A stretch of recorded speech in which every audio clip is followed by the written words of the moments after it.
Rose ഐലൻഡിൻ്റെ ഭംഗി എല്ലാവരും കണ്ടല്ലോ.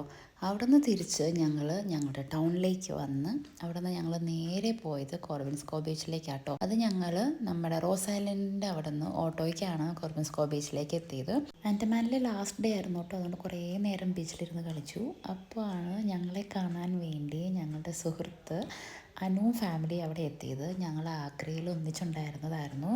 ആഗ്രയിലുണ്ടായിരുന്ന കമ്പനികളിലെ ഒരാളായിരുന്നു കേട്ടോ അനു. അന്ന് മേള്, മഞ്ജു, അനു ഇവരൊക്കെ ആയിരുന്നു എൻ്റെ ബെസ്റ്റ് ഫ്രണ്ട്സ്. അവിടെ എന്നെ ഒത്തിരി സഹായിച്ചിട്ടുണ്ട്.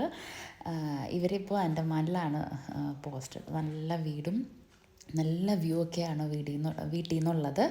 അപ്പം അവിടെ ഞങ്ങൾ കുറേ നേരം സ്പെൻഡ് ചെയ്തു. അവർ നാട്ടിൽ നിന്ന് ലീവ് കഴിഞ്ഞ് വന്നതേ ഉണ്ടായിരുന്നുള്ളതുകൊണ്ട് നല്ല അവലൊക്കെ നമുക്ക് കിട്ടി കേട്ടോ, നാട്ടിലെ അവലൊക്കെ.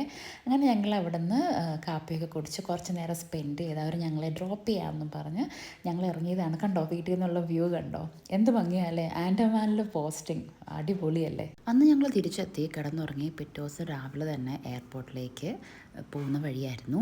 ഞങ്ങൾ റൂമിനോടൊക്കെ ടാറ്റ ബൈ ബൈ പറഞ്ഞ് ഞങ്ങൾ ലഗേജൊക്കെ എടുത്ത് താഴോട്ട് ഇറങ്ങി. നല്ല റൂമായിരുന്നു. സന്തോഷ് എന്ന് പേരുള്ള ചേട്ടനാണ് നമ്മുടെ സ്റ്റേയുടെ ഓണർ. അടിപൊളിയായിരുന്നു കേട്ടോ. റിട്ടയർഡ് ഉദ്യോഗസ്ഥനാണ് നേവി എന്നുള്ളത്. അങ്ങനെ ഞങ്ങൾ അവിടെ നിന്ന് ബാഗെല്ലാം എടുത്ത് ഞങ്ങൾ സ്ഥിരം വലിയ വലിയ യാത്രയ്ക്കൊക്കെ വിളിച്ചുകൊണ്ടിരുന്ന ഭാസ്കർ എന്ന് പറഞ്ഞ ആളുടെ കാറിലാണ് ഞങ്ങൾ എയർപോർട്ടിലേക്ക് പോയത്. രണ്ടുപേരും അടിപൊളിയായിരുന്നു കേട്ടോ. ലാസ്റ്റ് സന്തോഷമായിട്ടും പിള്ളേർക്ക് കുറച്ച് ചോക്ലേറ്റ്സൊക്കെ കൊണ്ടുപോയി കൊടുത്തു. അവരൊത്തിരി ഹാപ്പിയായി. ഭാസ്കർ ആണെങ്കിലും അതേ നല്ല രീതിയായിരുന്നു കേട്ടോ. അപ്പോൾ ആർക്കെങ്കിലും ആൻഡമാനിൽ പോകുമ്പോൾ സ്റ്റേയുടെയും ഈ ഭാസ്കറിൻ്റെയൊക്കെ നമ്പർ വേണമെങ്കിൽ ഒന്ന് മെസ്സേജ് അയച്ചേക്കെ. അങ്ങനെ ഞങ്ങൾ എയർപോർട്ടിലെത്തി. നമ്മുടെ ചെക്കിനൊക്കെ ചെയ്തു. അവിടെ അവർ ചെയ്യുന്നൊരു കാര്യം, ഞങ്ങൾ കുറച്ച് ഷെൽസ് എടുത്തിട്ടുണ്ടായിരുന്നു. അതൊക്കെ അവർ ഓൾറെഡി പറഞ്ഞിട്ടുണ്ടായിരുന്നു അവർ തിരിച്ചെടുക്കുമായിരിക്കും എന്നുള്ളത്. പിന്നെ അവർ 5 മിനിറ്റ് വെയിറ്റ് ചെയ്യാൻ പറഞ്ഞു. അതായത് എന്തെങ്കിലും ഉണ്ടെങ്കിൽ അവർ നമ്മളെ വിളിക്കുമല്ലോ. പിന്നെ ഞങ്ങൾ ഫ്ലൈറ്റിൽ കയറി നേരെ ഡൽഹിയിലേക്കാണ് പോയത്. ഞങ്ങൾ കോഫിയും ഫുഡും എല്ലാം കഴിച്ചു. ലിയാങ്കുട്ടൻ ഇരിക്കുന്നേ ഉണ്ടായിരുന്നില്ല കേട്ടോ. ജോഷാൻ്റെ അടുത്തോട്ട് പോകണം എന്ന് പറഞ്ഞ് എപ്പോഴും ജോഷാൻ്റെ അടുത്തായിരുന്നു ഇരുന്നുകൊണ്ടിരുന്നത്. അതോ കളിച്ചതാണ്. അതിൻ്റെ ഇടയിൽ അവൻ വീണു. പിന്നെ ഇതിൻ്റെ ഇടയിൽ ഇവർ 2 പേരും എസ്പെഷ്യലി നമ്മുടെ എയർ ഹോസ്റ്റസ്മാരെ കയ്യിലെടുത്തിട്ടുണ്ടായിരുന്നു കേട്ടോ. അടിപൊളിയായിരുന്നു. അവർ പോയി സെൽഫിയൊക്കെ എടുത്ത് കളിക്കുന്നുണ്ടായിരുന്നു.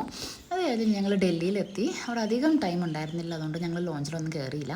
ലോങ് വണ്ടർഫുൾ ട്രിപ്പിന് ശേഷം ഞങ്ങൾ ഡൽഹിയിൽ എത്തിച്ചേർന്നിരിക്കുകയാണ്. ഡൽഹിയിൽ നിന്ന് പെട്ടെന്ന് തന്നെ ചണ്ഡീഗഡ് എത്തും. ഒരു 45 മിനിറ്റ്സൊക്കെ ഉണ്ടാവുള്ളൂ. അവിടെ ഒരാളെ ഞങ്ങൾ വണ്ടി എടുത്ത് വരണമെന്ന് പറഞ്ഞ് ഏൽപ്പിച്ചിട്ടുണ്ടായിരുന്നു. അങ്ങനെ ഞങ്ങൾ അവിടെ നിന്ന് ലഗേജൊക്കെ എടുത്ത് നേരെ വീട്ടിലെത്തി. ഒത്തിരി മെമ്മറീസുമായിട്ടാട്ടോ ഞങ്ങൾ വീട്ടിലെത്തിയത്. അടിപൊളി ട്രിപ്പായിരുന്നു. The best trip we had in our life.